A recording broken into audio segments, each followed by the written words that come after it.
예, 제가 고등학교 시절에 저희 아버님이 이제 목회를 하셨습니다만은 대길교회라고 대방동 신길동 거기에 이제 대길교회라는 교회에 목회를 하셨기 때문에 제가 학생 면려회 그때는 한남노회였습니다. 한남노회인데 대성교회까지 같이 다 포함된, 그래서 노량진에서부터 해서 한강 남쪽 해가지고 김포 쪽 이렇게 다 같이 노회 활동을 했던 기억이 납니다. 그래서 문화개방 할 때는 같이 가서 특별 출연도 하고 그랬던 기억이 나는 이 대성교회에 와서 말씀을 전하게 돼서 너무나 기쁘고 감사합니다. 한국교회에 여러 가지 위기가 있겠습니다만은 가장 심각한 위기를 하나만 꼽으라고 한다면은 다음 세대의 위기를 들 수가 있을 것입니다. 신앙의 대가 이어져야 되는데 적신호가 켜졌습니다. 이제 70주년을 바라보는 우리 대성교회의 가장 중요한 과제가 뭐겠는가? 신앙의 대입기입니다. 지금도 영광스러운 하나님의 교회지만 주님 오실 때까지 영광스러운 하나님의 교회, 대성교회가 되기 위해서는 다음 세대가 신앙을 계승을 해야 될 것입니다. 여러분들 가정마다 다 지금 과제가 있고 숙제가 있고 해결해야 될 일들이 있겠습니다만은 가장 중요한 가정의 과제는 신앙 개성이에요. 믿음의 대가 이어지는 것입니다. 제가 우리 한국교회를 이렇게 진단을 해보니까요, 지금 교회 학교 학생 수가 이제 줄어드는데 어느 정도 줄어드느냐? 10년 사이에 41.9%가 줄어들었어요. 거의 반토막이 난 겁니다. 물론 학령 인구가 감소를 합니다만은 학령 인구보다도 훨씬 더 빠르게 지금 다음 세대가 격감하고 있어요. 그 원인이 뭔가? 제가 조사를 했습니다. 전국을 대상으로 해서 교회 학교 위기 요인 유발 요인 분석 연구라고 하는 것을 했습니다. 그래서 예상되는 요인을 쭉 열거하고 각각을 측정할 수 있는 도구를 개발해서 전국적으로 조사를 해서 통계를 내보니까 넘버원, 첫 번째 요인이 뭐냐 하면은 부모 요인. 부모가 누구냐가 다음 세대를 결정짓는다는 거예요. 두 번째 요인은 학업 요인. 입시, 이제 이번 목요일이 수능 시험이 있지 않습니까? 성적, 무슨 사교육, 이런 학업 문제가 두 번째. 교회 학교 교사는 네 번째 요인이었습니다. 교회 학교 교사도 중요한데 부모가 중요하고 첫 번째 요인과 두 번째 요인을 합쳐서 설명한다면은 부모의 자녀 학업관이 다음 세대를 결정짓는다는 거예요. 제가 한 번은 우리 주일학교 1019명 아이들에게 설문조사를 했습니다. 주일 아침에 교회 학교를 못 나오는 이유가 뭐냐? 가장 많이 나온 응답이 학원 가기 때문이었어요. 주일 아침에 학원을 가느라고 주일 학교를 빠지는 거예요. 주일 학교 예배를 참석을 못하는 거예요. 여러분, 그 아이가 스스로 교회 안 나가고 학원 갔겠습니까? 아니면 누가 그렇게 하라고 보냈겠습니까? 누가 보냈어요? 부모가 아니라 엄마가 보냈어요. 아빠는 그렇게 안 합니다. 아빠 네가 알아서 해라 이렇게 얘기하는데 엄마가 보냈어요. 그러니까 제가 엄마를 추적해 보니까 집사님들이시더라고요. 근데 주일 아침에 학원을 보내는 거예요. 물론 그 엄마는 중간고사 기간이니까, 기말고사 기간이니까 너 오늘만큼은 그냥 학원 가면 안 되겠네라고 말했겠지만은 그 아이는 뭐를 배운지 아세요? 신앙은 여차하면 제껴도 되는구나라고 하는 걸 배웠다는 거예요. 여러분, 주일 성수는요, 그 자체가 굉장히 중요한 신앙 교육입니다. 주일날 교회 나와서 뭘 많이 배운다, 이거 이전에 우선순위를 배우는 거예요. 하나님 우선순위, 예배 우선순위, 신앙 우선순위를 배우는 거예요. 그런데 주일 아침에 교회를 안 가고 학원을 가게 되면서 이 아이는 우선순위가 흐트러지게 되는 겁니다. 언제든지 교회를 떠날 준비가 돼버린 거예요. 저는 우리 지금 우리 한국 교회의 다음 세대의 위기는 어떤 점에서 부메랑이 돼서 돌아오는 거라고 생각해요. 부메랑 뭔지 아시죠? 이렇게 부메랑 던지면은 이렇게 돌아오지 않습니까? 정말로 부모가 원했던 대로 되는데 그게 신앙교육이 아닌 거예요. 명문대 들어가는 거, 특목고 들어가는 거, 그런 거를 원했지, 진짜로 이 아이가 하나님의 자녀답게 여호와를 경외하는 믿음의 사람 되는 것이 진짜 관심이 아니었기 때문에 어떤 점에서는 우리가 바라는 대로 되고 있는지도 모르겠습니다.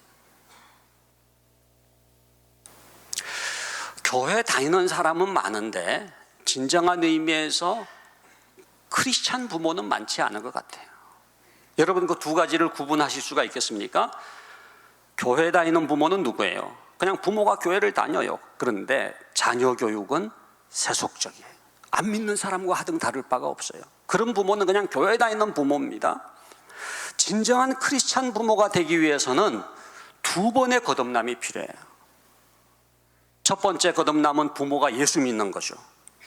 여러분들 지금 예수 믿고 이 자리에 나와 계시지 않습니까? 이게 첫 번째 거듭남이라고 한다면은 두 번째 거듭남이 일어나야 되는데 그게 뭐냐 하면은 자녀 교육이 거듭나는 거예요. 자녀 교육에서 예수를 믿어야 돼요. 우리 한번 따라 합시다. 자녀 교육에서 예수를 믿자.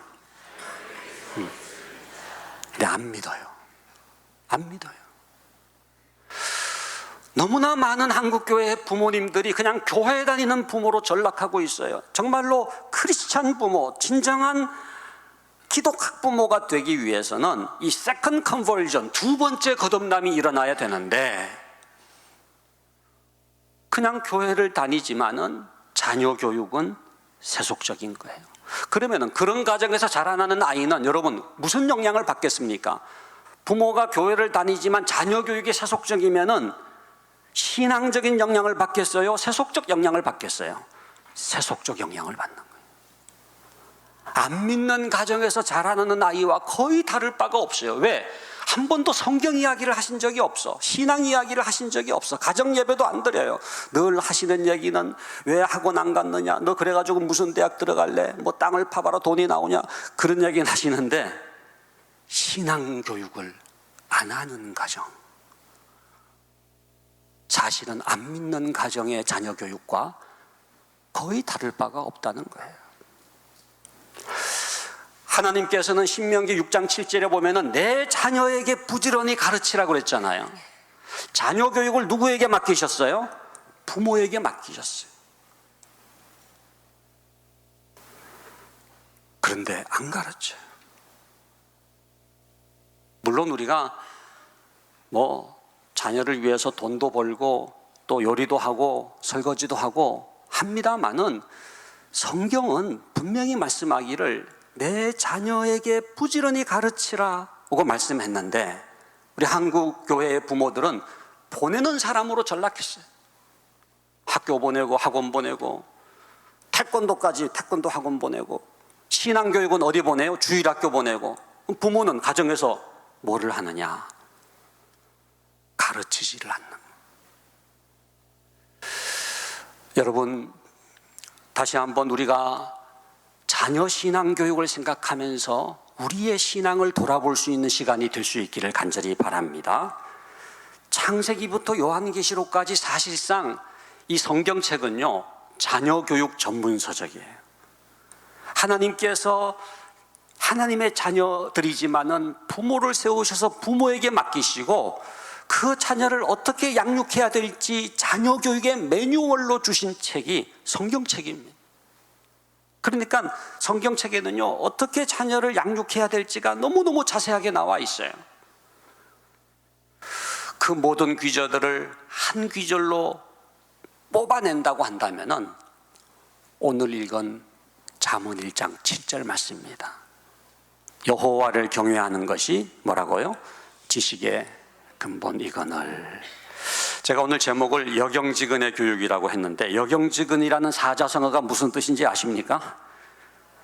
예, 여호와를 경외하는 것이 지식의 근본이다. 그 첫 글자들을 따가지고 줄임말이잖아요. 어느 교회 갔더니 제가 여경지근이 뭐냐 그랬더니 여자 경찰이 가까운 거리에 있다 그러더라고요.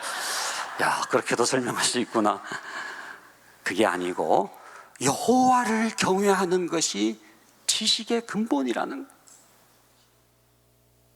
이 두 가지가 분리되지 않는다는 겁니다. 오늘 PPT를 보면서 같이 한번 말씀을 나누겠습니다마는 굉장히 간단해요. 하나님의 교육 원리의 엑기스가 뭐냐? 여호와를 경외하는 것과 지식의 근본이라고 하는 것이 분리되지 않는다는 거예요.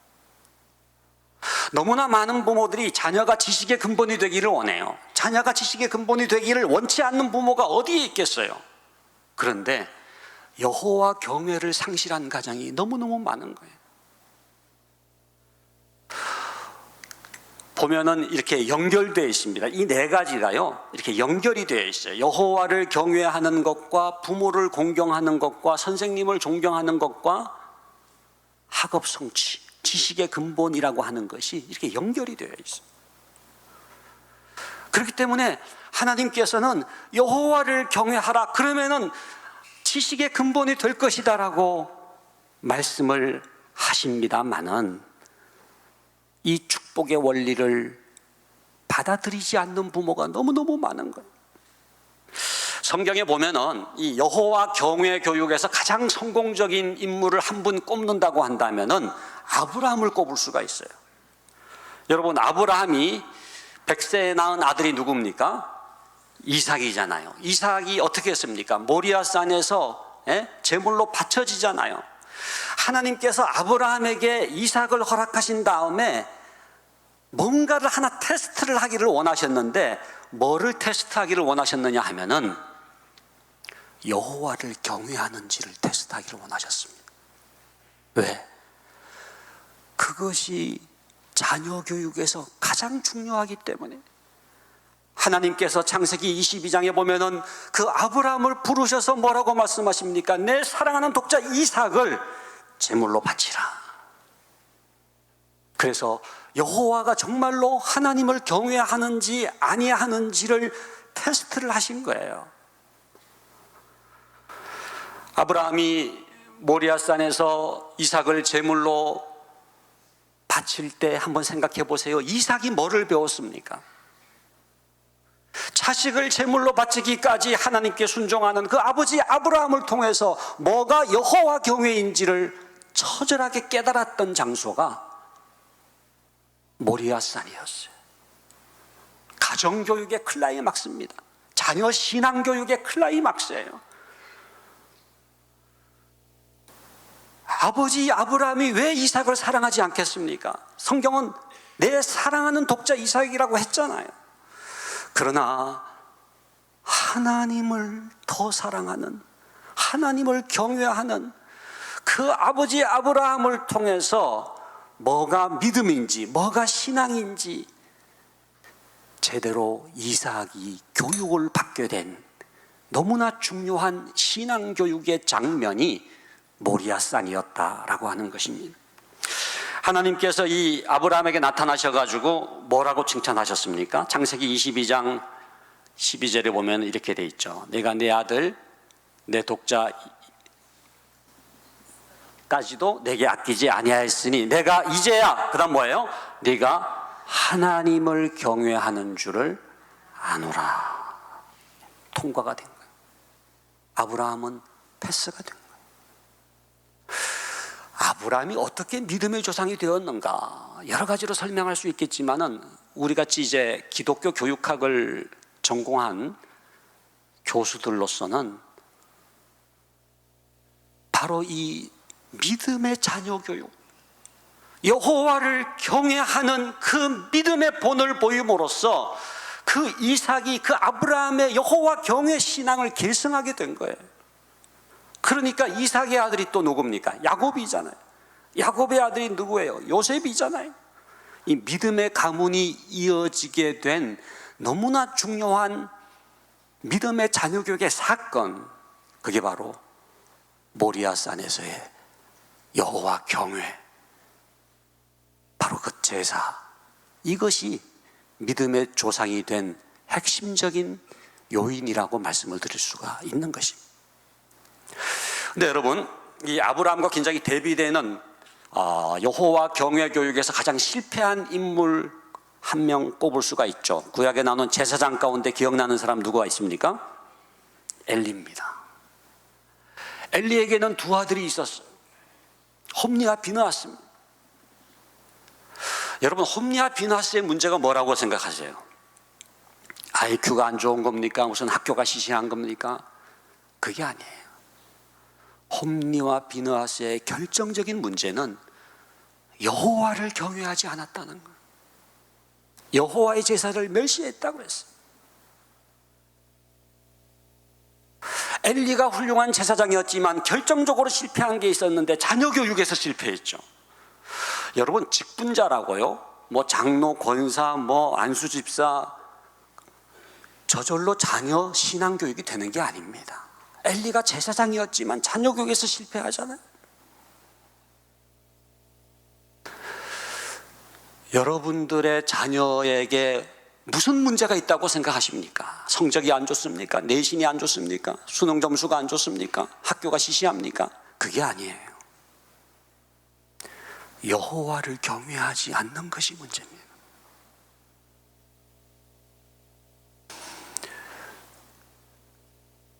엘리의 자녀 교육의 실패, 이것은 다른 게 아니에요. 엘리가 제사장으로서 훌륭한 점도 있어요. 그러나 자녀 교육에서 실패했는데 하나님께서 엘리에게 나타나셔서 뭐라고 책망을 하셨습니까? 같이 한번 읽어볼까요? 내 아들들을 나보다 더 중히 여겨. 사무엘상 2장 29절에 나오는 말씀이에요.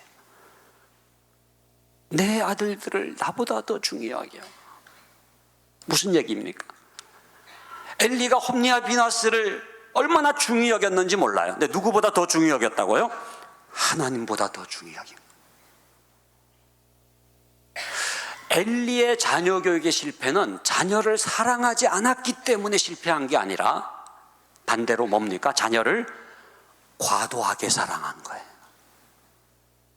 자녀를 하나님보다 더 중히 여긴 거예요. 저는 오늘 이 사무엘상 2장 29절의 말씀은요, 엘리에게 주신 말씀만이 아니에요. 오늘 우리 한국교회에, 우리 대성교회에 부모들에게 주시는 말씀이에요. 내 아들들을 나보다 더 중히 여겨. 하나님보다 더 자녀를 중히 여긴다는 게 뭡니까? 하나님의 법도대로 가르치지를 못한 거예요. 방자한 아이가 된 거예요. 비참하게 죽고 말지 않습니까? 여러분이 아브라함과 엘리를 비교하면서 우리가 깨닫게 되는 것은 바로 그겁니다. 정말로 자녀에게 있어서 여호와 경외를 가르치고 있느냐, 아니면 자녀를 사랑한 나머지 방자한 아이로 만들고 있는가? 여호와를 경외하는 것이 왜 지식의 근본이냐? 그냥 믿으면 돼요. 여호와를 경외하는 것이 지식의 근본이거늘 아멘 이렇게 믿으면 되지만은, 우리 같이 이제 교육을 공부한 사람들이 이걸 설명을 해야 되지 않습니까? 제가 5가지로 간단하게 말씀을 드리도록 하겠습니다. 여호와를 경외하는 것이 왜 지식의 근본이냐? 첫 번째는요, 여호와를 경외하는 자녀가 권위를 인정할 줄 알아요. 그게 지식의 근본이 되는 열쇠가 된다는 거예요. 저는 교육에서 가장 중요한 단어를 하나 꼽으라고 한다면은 이 권위라는 단어를 꼽고 싶어요. authority, 권위. 권위주의가 아니고 권위. 너무너무 중요합니다. 물이 높은 데서 낮은 곳으로 흐르는 것처럼 교육이라고 하는 게 뭐냐 하면은요, 권위가 있는 데서부터 흘러내리는 게 교육이에요. 지금도 제가 부족하지만 교육이 일어나고 있는 것은요, 여러분들이 저의 권위를 인정해 주시기 때문에 그래요. 만약에 여러분 가운데 그런 분 안 계시겠지만은 지가 뭘 안다고 그러면서 저를 이렇게 업신여기면서 이렇게 권위를 인정하지 않는다면 불행하게도 그분에게는 교육이 일어날 수가 없어요. 왜? 권위를 인정하지 않기 때문에 그래요. 그러니까 교육이 일어났다 그러면은 제가 분명히 말씀드릴 수 있는 것은요, 누군가의 권위를 인정했다는 얘기예요. 이건 책을 읽을 때도 마찬가지고요, 신문을 볼 때도 마찬가지예요. 그렇기 때문에 여러분, 가정에서 제일 중요한 교육은 자녀들에게 뭘 많이 가르치는 게 아닙니다. 그 자녀에게 부모의 권위에 순종할 줄 알게 만드는 교육, 가장 중요해요. 부모의 권위를 인정하게 만드는 교육. 그래야 가정교육이 되니까. 학교에서는 누구의 권위가 인정돼야 돼요? 선생님의 권위가 인정. 학생 인권이 중요하지만 만약에 교권을 추락시키면서 학생 인권을 위한다, 그건 진짜 학생을 위한 게 아니에요. 왜? 그러면 교육이 안 되니까. 교회에서는 목사님의 권위가 인정돼야. 그런데 그 밑바탕에 뭐가 있느냐 하면은 하나님의 권위를 인정한, 여호와를 경외하는. 경외라고 하는 뜻이 뭡니까? 두렵고 떨면서 경배하는 거예요. 그냥 무서워하는 거가 아니죠. 정말로 그 권위 앞에 무릎을 꿇는 거예요.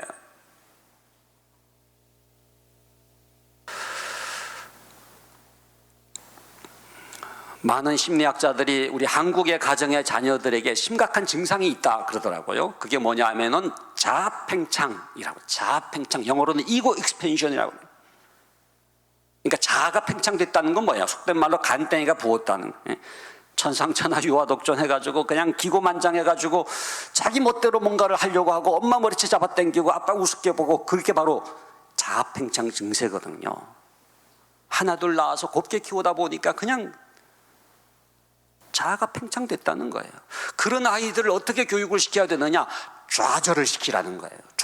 좌절 학습이라는 용어가 있습니다. 때리라는 게 아니라 좌절을 경험함으로써 권위에 순종할 줄 아는 자녀로 키우라는 거예요. 저는 하나님께서 우리를 교육하실 때 굉장히 많이 사용하는 방법이 이 좌절 학습입니다. 여러분 한번 생각해 보세요. 여러분들의 인생에 시련이 있었잖아요. 역경이 있었잖아요. 고난이 있었잖아요.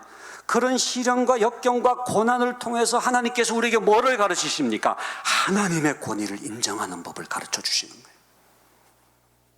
내 멋대로 자행자지하면서 내 그냥 욕망대로 살려는 우리의 삶 속에 하나님께서 좌절을 경험하게 하시면서 하나님의 권위를 인정하는 법을 가르쳐 주시는 하나님의 커리큘럼. 여러분, 이스라엘의 교육에서 굉장히 중요한 게 고난교육입니다. 고난교육. 고난을 통해서, 시련을 통해서, 광야를 통해서 하나님께 무릎을 꿇는 법을 배우는 거예요.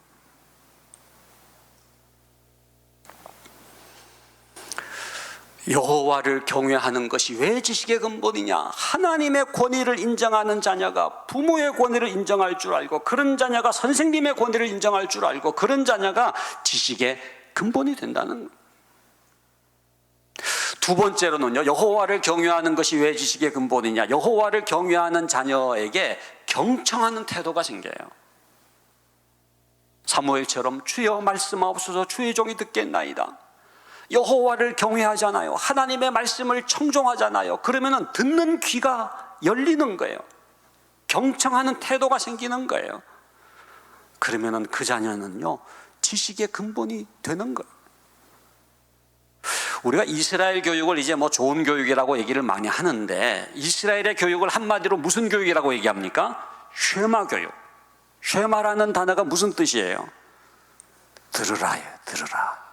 이스라엘의 교육은 잘 듣는 교육이에요. 신명기 6장 4절이 그렇게 시작되잖아요. 들으라 이스라엘아. 우리나라 성경은 이스라엘아 들으라 이렇게 되어 있지만 히브리어 원문 성경을 보면은 쉐마로 시작되는 거예요. 그래서 우리가 그 쉐마의 말씀이라고 얘기를 하지 않습니까? 딴 게 아닙니다. 잘 듣는 거예요. 랍비가 말씀하면은요, 이스라엘 아이들은요, 눈을 딱 마주대야 하고 귀를 쫑긋 기울이면서 듣는 거예요. 부모님이 말씀하셔도 그 부모님을 쳐다보면서 귀를 기울이는 거예요. 부모들도요, 자녀가 말할 때는 경청을 해줘야 됩니다. 우선 그 아이에게로 몸을 이렇게 방향을 바꿔야 돼요. 그냥 이렇게 설거지 한다든지 요리를 하면서 그냥 얘기를 하는 게 아니에요. 자녀가 얘기를 하면은 그 눈을 바라보면서 이렇게 귀를 기울여 주면은요, 그 아이가 경청하는 태도를 배우게 되거든요. 그런데 그 밑바탕에는 마음과 뜻과 성품을 다해서 하나님을 예배하면서 하나님의 말씀에 집중하면서 여호와를 경외하면서 경청하는 태도가 생기는 거예요. 그게 지식의 근본이 되는 첩경이 되는 거예요. 세 번째는요, 여호와를 경외하는 것이 왜 지식의 근본이냐? 여호와를 경외하는 자녀에게 하나님의 성품이 형성됩니다. 여호와를 경외하잖아요. 그러면은 여호와를 경외하는 걸로 가만히 머무는 게 아니라 뭔가 이렇게 변화가 일어나는데 태도가 달라지고 성품이 달라지는 거예요. 성령의 9가지 열매라고 하는 것도 마찬가지입니다. 성령이 역사하시면은 그냥 뜨겁기만 한 게 아니에요.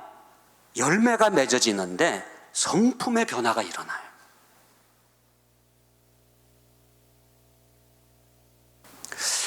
우리나라 부모님들은 주로 자녀 교육의 성공 그러면은 어느 학교에 들어갔느냐 이거를 많이 보잖아요.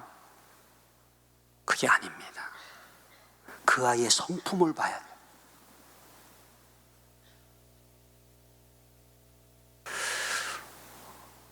어느 학교에 들어갔느냐, 어느 대학에 들어갔느냐도 물론 중요합니다만은 진정한 자녀 교육의 성공은요, 더 길게 봐야 돼요. 생애를 통해서 하나님께 쓰임받는 일꾼이 되어야 되잖아요.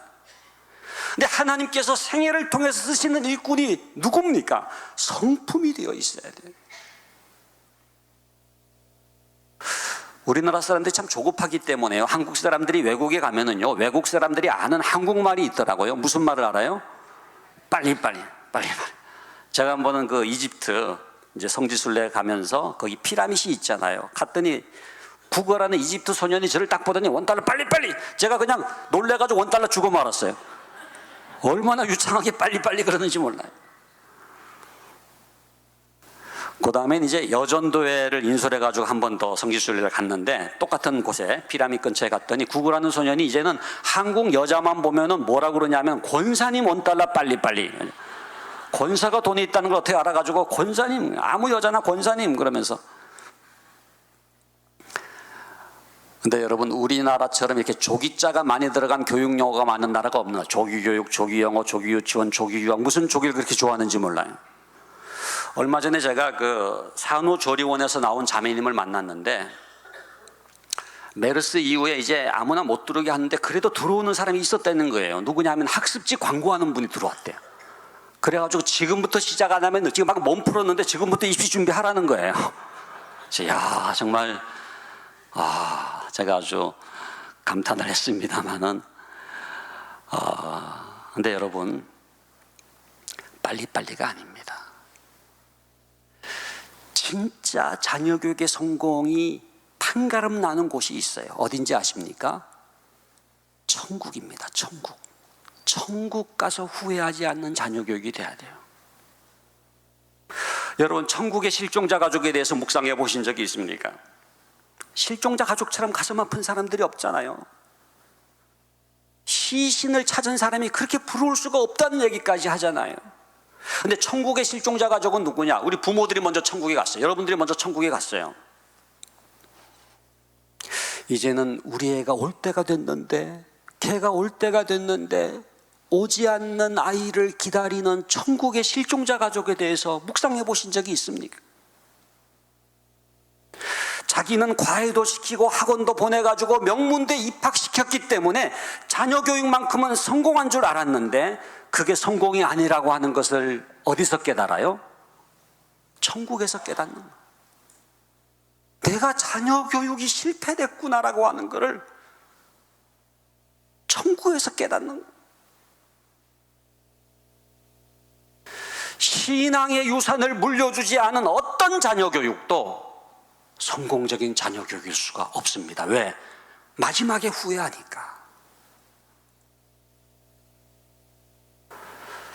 여러분, 제가 굉장히 중요한 자녀 교육에 대한 팁을 하나 드리겠는데요. 뭐가 자녀 교육의 성공인가를 판단하기 위해서 제일 중요한 기준이 뭐냐 하면은 영원한 거냐라고 물어봐야 돼요.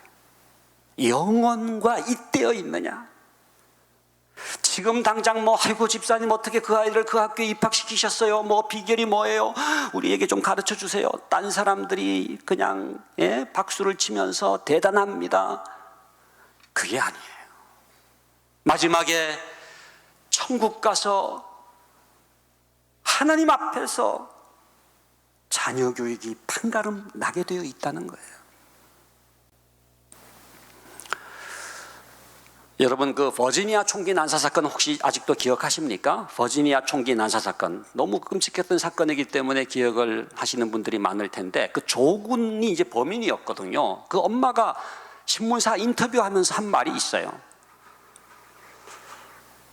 우리 아이가 버지니아 공과대학에 들어갔으니까 됐다라고 생각했었다는 거예요.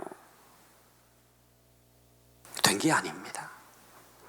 여러분, 그 버지니아 공과대학이 좋은 대학인 좋은 대학이에요. 우리나라로 말하자면은 포항공대 정도 됩니다. 포항공대 괜찮잖아요. 제가 이제 미국에서 유학할 때 그 버지니아주에서 5년 동안 살았기 때문에 VTEC이라고 불러. 근데 공과대학만 좋은 게 아니라 인문사회계열도 좋은데 포항공대 정도 되는 학교니까 그 엄마가 아이고 됐다, 우리 애가 버지니아 공과대학에 들어갔으니까 한시름 났다라고 생각을 했는데 그게 된 게 아니었던 겁니다. 왜? 어떤 성품, 어떤 가치관을 지녔느냐가 너무너무 중요한 거예요. 어느 학교에 들어갔느냐가 아니에요.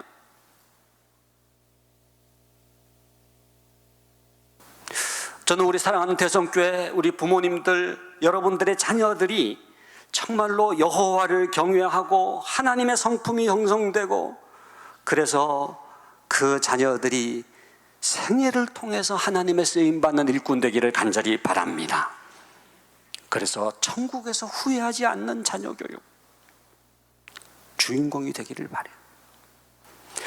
네 번째는요, 여호와를 경외하는 것이 왜 지식의 근본이냐. 여호와를 경외하는 자녀에게 꿈과 비전이 생겨요.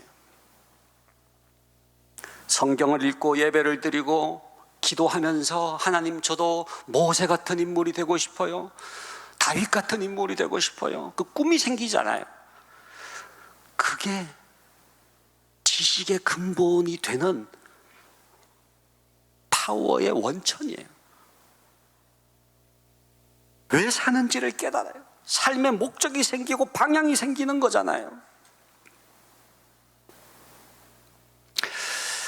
여러분, 하나님께서 자녀들을 이 땅에 보내실 때는요, 하나님의 의지가 있습니다. 그냥 이렇게 우연히 태어나는 아이는 아무도 없어요. 여러분들도 마찬가지지만 여러분들의 자녀들 한 명 한 명은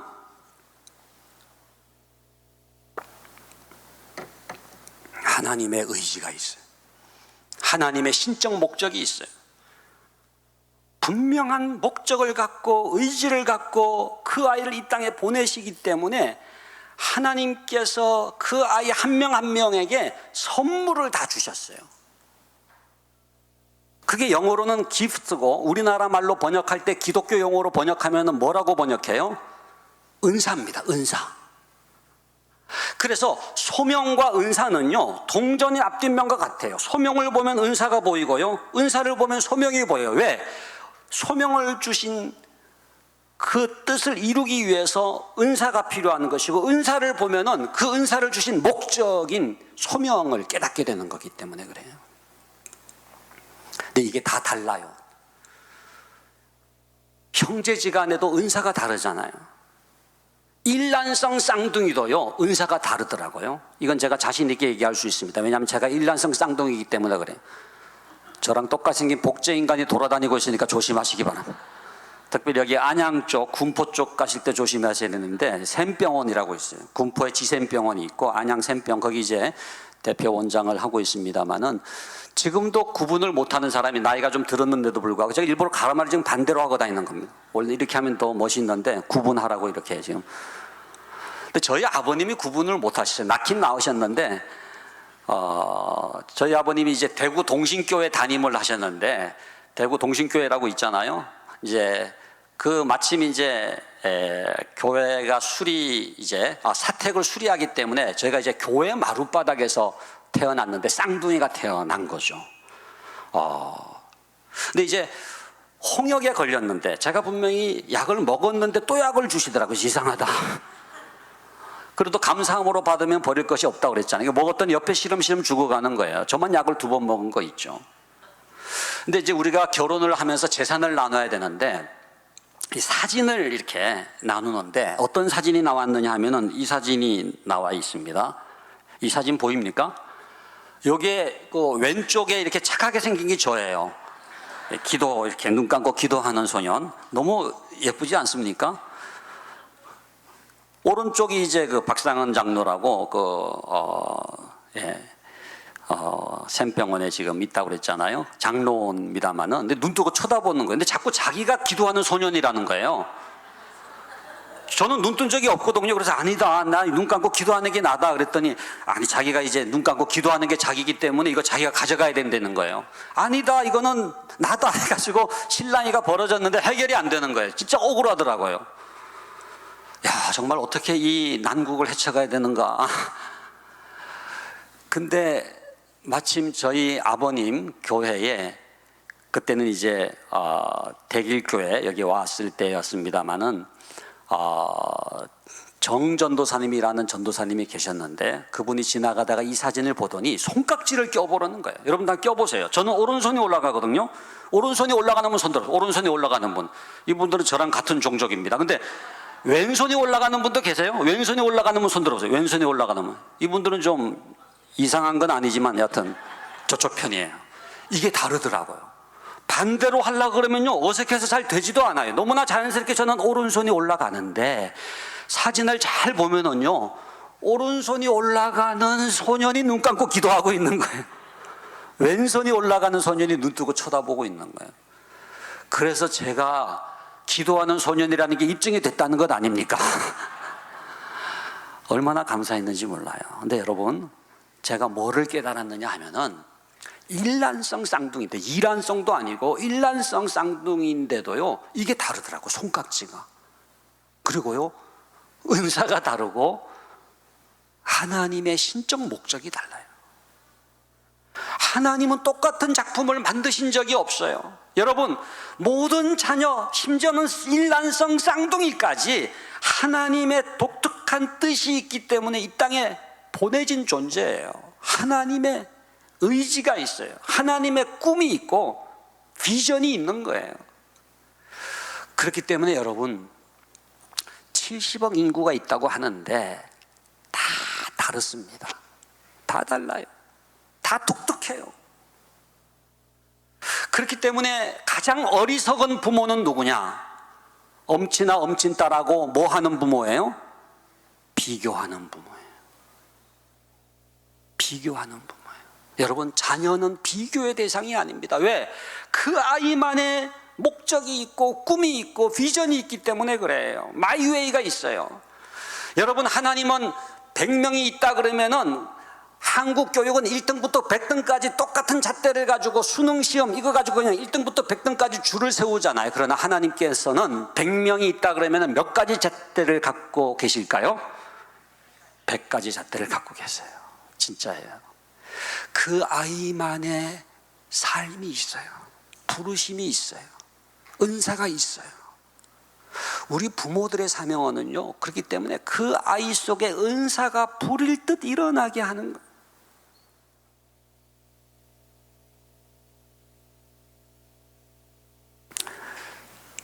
저는 우리 대성교회 다음 세대들, 교회 학교 아이들, 여러분들 가정의 자녀들 한 명 한 명 장애가 있든 없든 그 아이가 공부를 잘하든 못하든 그 아이 한 명 한 명에게 하나님의 선하신 목적과 의지가 있는 줄로 믿습니다. 그 은사에 불을 붙이세요. 모세의 어머니 요게벳은 그 아이의 준수함을 봤다고 그랬잖아요. 믿음의 눈으로 보면 보여요. 히브리서 11장 23절은 믿음으로 모세의 부모는 그 아이의 아름다움을 보고,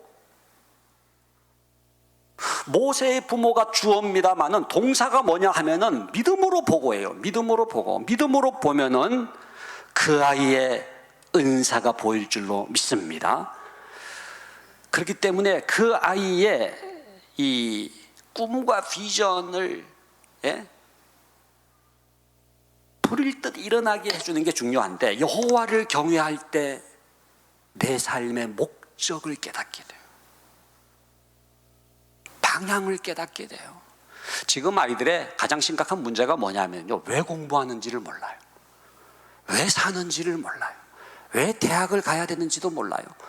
왜를 잃어버린 교육, 이게 가장 심각한 문제인데, 여호와를 경외하면은 왜가 깨달아지는데, 내가 왜 사는지, 내가 누군지, 내가 어디를 가야 되는지, 내 목적이 뭔지, 그거를 딱 깨닫게 되면은요, 스스로 시동을 걸어요. 자기 주도적 학습이라고 하는 건 딴 게 아닙니다. 목적을 깨닫게 되면은요, 스스로 하는 거예요. 마지막으로 여호와를 경외하는 것이 왜 지식의 근본이냐? 여호와를 경외하는 자녀에게 통찰력이 생깁니다. 우리가 지금 예배를 드리고 있습니다만은 여호와를 경외하는 이 시간은요, 장의자에 앉아 계시지만 장의자에 앉아 계신 게 아니라 저 높은 곳에 올라가는 것과 같아요. 이렇게 내려다보는 거예요. 제가 지난 겨울에 캐나다 토론토를 다녀왔는데, 거기 가보니까는 CN 타워라고 하는 높은 탑이 있더라고요. 553m, 제가 꼭대기까지 올라가 봤어요. 그랬더니 제가 길을 못 찾아서 헤맸는데 토론토 시내가 이렇게 한눈에 보이더라고요. 날씨가 좋으면 어디까지 보이느냐 하면 나이아가라 폭포가 보여요. 우리나라 어르신들이 제일 가고 싶어하는 관광지 넘버1이더라고요. 왜 그런지 아시죠?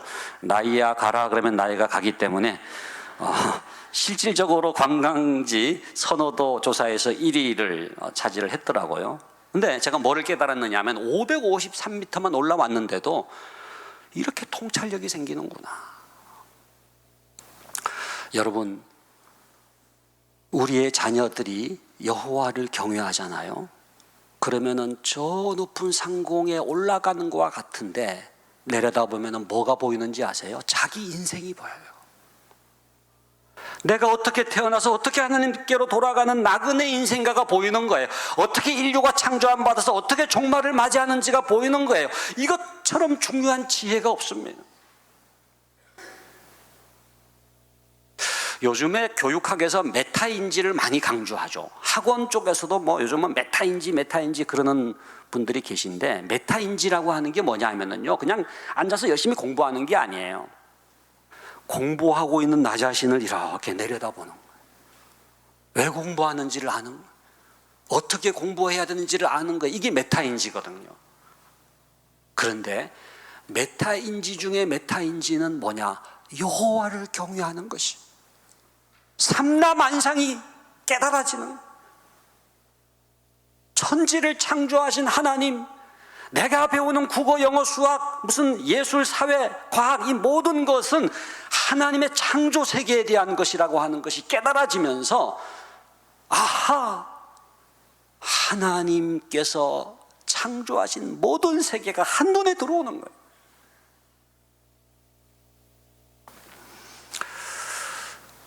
제가 얼마 전에 이렇게 라디오를 듣는데, 요즘에 인문학 강좌가 유행이잖아요. 어떤 철학 교수가 나와가지고 그날의 주제는 창의력입니다. 창의력. 근데 뭐라고 얘기하느냐 하면은, 이스라엘 사람들이 왜 노벨상을 많이 받느냐? 창의력이 뛰어나기 때문이라는 거예요. 근데 이스라엘 사람들이 왜 창의력이 뛰어나냐? 그분은 교회는 안 다니는 분 같은데 뭐라고 설명하느냐 하면은 이스라엘 사람들이 믿는 야훼라고 하는 신은 보이지 않는 신이기 때문에 이스라엘 사람들이 창의력이 뛰어나고 노벨상을 많이 받는다 그러더라고요. 그러면서 하는 말이 목상이나 불상이나 이렇게 보이는 신을 숭상하는 민족은 상상력과 창의력이 그렇게 뛰어나지가 않다는 거예요. 그러니까 그분의 요지는 보이지 않는 신, 야훼 신을 숭상하기 때문에 이스라엘 사람들이 상상력과 창의력이 뛰어나다. 그래서 노벨상을 많이 받는다. 저렇게도 설명할 수 있구나. 제가 그렇게 깨달았어요. 여러분, 우리의 자녀들이 예배 드리는 시간요, 결코 공부 시간 뺏기는 시간이 아닙니다. 가장 중요한 시간이 예배를 통해서, 기도를 통해서 뭡니까? 하나님을 상상하고 하나님에 대한 믿음이라고 하는 그러한 거룩한 상상을 통해서 하나님을 보잖아요. 하나님을 만나잖아요. 하나님과 대화하잖아요.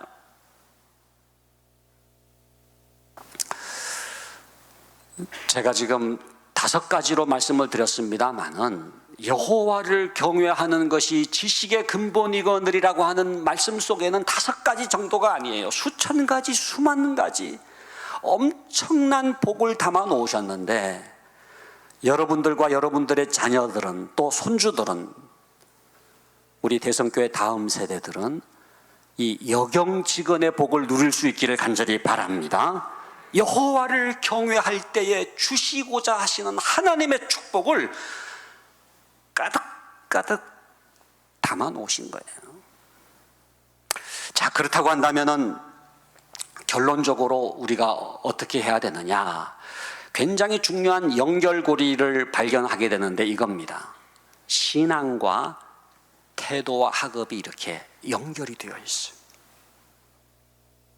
간단한 그림입니다만 너무너무 중요한 그림이에요. 저는 이 그림을 그리는데 한 25년이 걸린 것 같아요. 돈도 5억 3천만 원. 근데 여러분들 그냥 가져가세요. 근데 신앙이 태도를 변화시키고 태도가 학업을 변화시켜요. 안타깝게도 너무너무 많은 부모들이 학업만을 붙들고 있어요. 공부 월화수목 금금금 해가지고 그냥 아이들 그냥 왜 학원 안 가느냐 해가지고 계속 공부하는데 어리석은 일입니다. 공부보다 더 중요한 게 뭐예요? 태도예요. 성품이에요. 그거보다 더 중요한 게 뭐예요? 신앙이에요. 여호와를 경외하는 것. 그러니까 여호와를 경외하는 것이 지식의 근본이거늘이라는 말씀 속에 이 흐름이 있는 거거든요. 저는 여러분들이 이 3가지가 함께 있는 자녀 교육의 주인공이 되기를 바랍니다. 학업이 중요하지만 먼저 성품, 태도, 그러나 그보다 먼저 신앙이, 왜? 그 신앙이 태도를 변화시키고 성품을 변화시키고 그게 학업까지 변화시키기 때문에 그렇거든요. 제가 이제 지난 겨울에 캐나다를 갔다 왔다 그랬잖아요. 캐나다를 간 목적은 크리스천 스쿨, 기독교 학교를 이제 방문을 하면서 카더스 연구소라고 하는 연구소를 방문하기 위해서 갔어요. 카더스 연구소라고 하는 데가 뭐냐 하면은 종교가 어떻게 사회에 공헌했는지를 연구하면서 특별히 크리스천 스쿨이나 캐톨릭 학교, 기독교 학교가 어떻게 퍼블릭 스쿨, 공립학교보다 학업 성취가 뛰어난지를 연구를 했더라고요. 그래서 가서 보니까 바로 이거더래요. 이거 기독교 학교가 왜 공립학교보다 학업 성취가 뛰어나냐? 그 선생님들이 신앙이 있어요. 그 신앙이 태도를 다르게 만들었어요. 그게 학생들에게 학업 성취까지 영향을 끼치더라고요. 학생도 마찬가지입니다. 학생의 신앙이 왜 공부하는지를 아니까 태도가 달라지고 성품이 달라지고요. 그게 학업 성취까지 영향을 끼친다는 거예요. 그래서 이 3가지를 가지고 8가지로 자녀 교육의 유형을 나눌 수가 있는데 여러분 뭐 이걸 다 외울 필요가 없습니다. 신앙, 태도, 학업이라고 하는 것이 XXX는 뭐예요? 다 무관심한 거죠. 이거 무관심 유형이에요. 대부분의 우리 교회의 부모님들은 2번째 유형, 입시 위주형. 그건 뭐예요? 신앙 관심 없어요? 태도 관심 없어요? 공부. 학업만 올인하는 거예요. 어리석은 일입니다. 우리가 추구해야 될 것은 마지막 8번째, 성경적 자녀 교육형은 뭐예요? 신앙과 태도와 학업이 이렇게 연결돼요. 여러분, 하나님은 반지성주의자가 아닙니다. 어떤 분들은 그렇게 생각해요. 아유, 목사님, 그래서 뭐 교회 열심히 나오라는 거죠, 뭐 기도 열심히 하라는 거죠, 뭐 신앙생활 열심히 하라는 거죠. 그게 아니에요. 하나님은 정말로 우리를 창조하신 하나님께서 가장 지혜롭고 슬기롭게 우리의 자녀들이 복을 받기 위해서 주신 말씀이기 때문에 하나님은요, 반지성주의자가 아니에요. 천지를 창조하신 하나님, 모든 교과목은 아까도 말씀드렸지만 국어, 영어, 수학 이 모든 교과목은 뭐예요?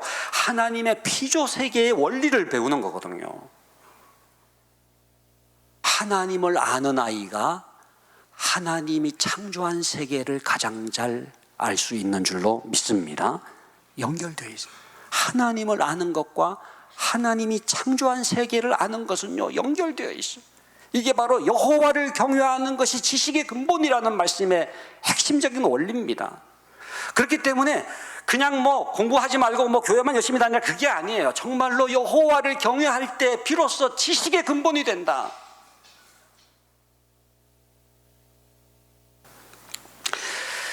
자, 그렇다고 한다면은 우리가 어디에 승부를 걸어야 되느냐 하면은요, 이 성경적 교육 원리에 승부를 걸어야 되는데, 첫 번째가 뭡니까? 입시 위주의 교육에서 그 다음 뭐예요? 생애 위주의 교육으로. 그 다음에 같이 한번 읽어보겠습니다. 점수 위주의 교육에서 실력 위주의 교육, 결과 위주의 교육에서 과정 위주의 교육, 그 다음에 지식 위주의 교육에서 지혜 위주의 교육으로, 그 다음에 지적 탁월성 교육에서 전인적 탁월성 교육으로. 입시가 중요하지 않다는 게 아니에요. 정말로 중요한 것은 진짜로 하나님의 쓰임받는 일꾼이 되는 거예요. 저는 오늘날요, 부모의 욕망을 부추겨서 하나님 나라의 건설을 방해하려고 하는 사탄의 유혹은 먹혀 들어가고 있다고 생각돼요. 여러분, 정치, 경제, 사회, 예술, 문화 각 영역 속으로 하나님의 일꾼들을 보내서 하나님 나라가 확장돼야 되는데, 결국은 뭐 어느 대학 가느냐 하는데 결국은 신앙도 잃어버리고 하나님의 일꾼이 없는 거예요. 오늘 이 사회의 문제가 뭡니까? 정치, 경제, 사회, 문화 여러 가지 문제의 원인이 교육에 있는데, 진짜로 하나님의 일꾼을 키워서 각 영역 속으로 파송하는, 여기에서 실패하고 있는 게 아닌가 하는 것입니다. 그렇다고 한다면은 제일 중요한 게 저는 가정예배라고 생각해요. 여호와 경외 교육에서 승부를 걸어야 되는데, 왜 가정예배냐? 가정예배를 통해서 여호와 경외를 배우기 때문에 그래요. 저는 가정예배 사실 간증하고 싶은 게 많아요. 여기도 지금 적어놨습니다마는, 저는 이 가정예배 생각하면 복합 비타민. 비타민 B가 있고 C가 있지만 비타민이 한꺼번에 들어가 있는 복합 비타민 있잖아요. 찬송 부르니까 음악 공부되지요. 그 다음에 성경이니까 국어 공부되죠. 그 역사니까 역사 공부되지요. 또 32절이면 482, 32 나눠서 읽으니까 산수 공부되지요. 지성의 요람이었다는 생각이 들어요. 사실 저희 아버님은 옛날에 소학교도 못 다니셨거든요. 정말 옛날에 미인과 성경학교만 나오셨어요. 정말로 무식했고 가난했던 저희 아버님이 6남 1녀, 제가 막내입니다마는 7남매들을 어떻게 교육해야 되겠는가 승부를 거신 게 가정예배예요. 무슨 일이 있어도 가정예배를 드렸어요. 저는 지금도 제일 기억나는 저희 아버지의 음성은, 자 이제 우리 예배드리자. 우리 한번 따라합시다. 자 이제 우리 예배드리자. 네. 이게 우리 부모들이 해야 할 가장 중요한 말입니다. 자 이제 우리 예배드리자. 그러면은요, 내일이 시험이라도 다 모여서 가정예배를 드리는 거예요. 무릎을 꿇고 가정 예배를 드리는 그 자녀들 마음속에 하나님의 다림줄이 내려지는, 뭐가 하나님을 기쁘시게 하는 기준이 생기는 거예요. 이게 가장 중요한 교육입니다.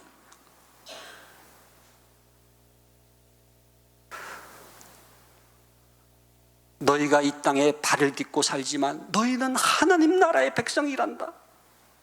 이 예비와 이 예미는 머지않아 먼저 천국에 가겠지만은 너희들 이 땅에서 하나님 나라의 일꾼으로 살아야 된다. 이 가정 예배는요, 삶의 정체성을 배우는 시간이에요. 내가 누군지를 깨닫는 시간이에요. 내가 왜 공부하는지, 왜 사는지, 삶의 방향을 배우는 시간이에요.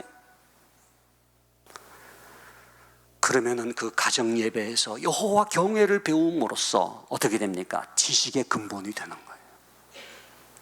그러니까 제가 이런저런 교육을 받고 유학도 다녀왔지만 저에게 가장 영향을 끼친 교육이 뭐냐고 물어보신다면은 제가 뭐라고 대답할 것 같아요?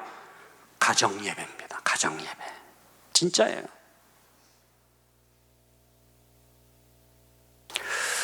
그리고 두 번째는 말씀이에요. 말씀. 여러분, 국어, 영어, 수학 다 중요한데요, 말씀 교육이 사라지고 있어요. 디모데후서 3장 15절에 보면 뭐라고 되어 있습니까? 네가 어려서부터 성경을 알았나니 성경은 능히 너로 하여금 그리스도 예수 안에 있는 믿음으로 말미암아 구원에 이르는 지혜가 있게 하느니라. 여러분, 성경이 한다는 거예요.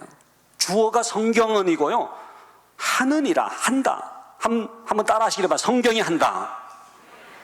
부모가 하는 게 아니고요, 성경이 합니다. 그러니까 우리는 그냥 말씀을 가르칠 뿐인데 그 다음에는 말씀이 그 아이를 변화시키는데, 모든 성경은 교훈과 책망과 바르게 함과 의로 교육하기에 유익하니 그랬잖아요. 그래서 그 아이들을 말씀이 변화시켜서 하나님의 사람으로 세워가는. 이제 마지막으로 여호와를 경외하는 부모가 돼야 됩니다. 말로써 되는 게 아니에요. 여호와 경외하랬더니 왜 안 해? 이래가지고 되는 게 아니에요. 부모가 먼저 여호와를 경외하는 삶의 본을 보여야 돼요. 제가 한 번은 청소년 상담을 하는데 한 아이가 와서 그러더라고요. 두 얼굴을 가진 아줌마 때문에 고민이래. 자기 엄마 얘기를 하더라고요. 자기 엄마가 교회 갈 때 그냥 이렇게 너무 화장을 세게 해가지고 못 알아봤다는 거예요. 예? 변장 수준으로 해가지고. 그러면서 하는 말이, 엄마가 교회 가면 발음이 달라져요. 그럼 무슨 발음이 되냐? 샤브샤브 발음이 된다는 거예요. 이게 뭐냐 그랬더니, 목사님 어떻게 지내셨어요? 그러면서 너무 부드러운 발음이 된다는 거예요. 너무 친절한 발음이 되는데 보면은 자기 엄마라는 거예요. 근데 집에만 오면 거기서 원래 모습이 나타난다 그러면서 누가 자기 엄마냐 그러더라고요. 둘 다 너네 엄마다. 근데 어떤 모습이 그 아이에게 새겨지겠습니까? 평상시의 모습이에요. 교회에서의 모습이 아니에요. 여러분, 우리가 집에 돌아가면 긴장을 풀어야 되잖아요. 지금도 이 오후 3시 이 예배 끝나면 여러분들 집에 돌아가가지고 월남치마 입고 이제 편하게 앉아가지고 이제 드라마 같은 거 볼지 모르겠어요. 그런데 긴장을 풀어도요, 남아있는 신앙이 있어야 돼요. 긴장을 풀어도 남아있는 신앙이 있어야 된다. 그게 자녀 교육이에요. 우리가 집에 돌아가면 당연히 긴장을 풀어야죠. 그러나 긴장을 풀어도 남아있는 신앙, 그게 자녀 교육이다. 그렇기 때문에요, 자녀 교육은 딴 게 아니에요. 아이들 앉혀놓고 훈화를 하는 게 아니라 자기와의 싸움이에요. 내가 정말로 여호와를 경외하는 삶을 사느냐 못 사느냐의 싸움이에요. 기독교 윤리실천운동에서 청소년들이 교회를 떠나는 가장 큰 이유 넘버1이 뭐냐? 조사한 거를 발표를 했는데 보니까 부모의 이중성이었습니다. 부모의 이중성. 부모님이 집사님이고 권사님이고 장로님인데 자기가 안다는 거예요, 그 진실을. 그 괴리 때문에 결국은 신앙을 등지고 떠나가는 게 제일 퍼센테이지가 높더라고요. 여러분, 정말로 우리가 먼저 여호와를 경외하는 삶을 살 수 있기를 간절히 바랍니다. 그렇기 때문에 부모의 신앙이 자녀 교육이에요. 우리가 신앙적으로 성숙해가는 그 주님을 닮아가는 그 뒷모습을 자녀들은 마음에 새기게 되는 거예요. 오늘 이 여경지근의 교육, 정말로 여호와를 경외하는 것이 지식의 근본이라고 했는데, 하나님 이제는 우리 가정에 여경지근의 교육으로 승부를 걸겠습니다. 가정 예배를 회복하겠습니다. 말씀으로 승부를 걸겠습니다. 그리고 부족하지만 내가 먼저 본을 보이는 여호와 경외의 삶을 살겠습니다. 그래서 우리 대성교회 모든 다음 세대들, 여러분들 가정의 자녀손들이 여호와를 경외하는 믿음의 가문을 이어갈 수 있기를 주님의 이름으로 간절히 축원합니다. 기도하겠습니다. 거룩하신 아버지 하나님, 주님 사랑하시는 대성교회 70년 가까운 세월 동안 붙들어 주시고 인도해 주신 것 감사를 드립니다. 아버지 하나님, 여호와를 경외하는 것이 지식의 근본이라고 말씀해 주셨는데, 주님, 우리가 이 가장 중요한 여호와 경외 교육을 놓치고 있는 것은 아닙니까? 다시금 여경지근의 교육이 우리의 가정에 뿌리를 내릴 수 있게 하여 주셔서 우리의 자녀손들은, 대성의 다음 세대들은 여호와를 경외하는 하나님의 사람들 되게 하여 주시옵소서.